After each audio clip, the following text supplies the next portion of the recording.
Hi everyone, this is Aya from Foyr Neo, and today I'm going to be taking you through how to add and adjust cameras when you are creating a walkthrough.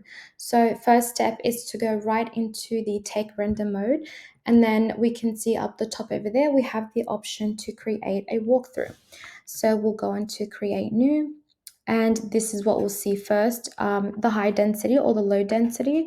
Obviously the high density will give you better quality, more cameras available that you can use, and you'll have a better walkthrough experience. So I'm going to go with the high density and proceed.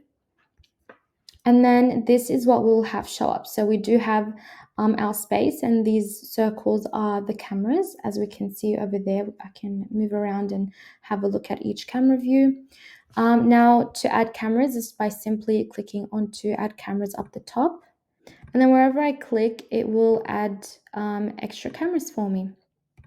So we can see here, you can add as little. You can also, if I press the escape key and I feel like I have too much going on, you can also delete cameras simply by clicking on it and then the backspace or the delete key on your keyboard, and then confirm, and it will get rid of the cameras. Now, once you do set the cameras in place, you can still go ahead and adjust them. So I can maybe click on this one and drag it over here if I wanted to change where it's positioned. I'm going to change the position of this one. Maybe I want to use this camera over here. So as you can see, you can pretty much adjust and move your cameras to place them wherever you want them to be. And that gives you a better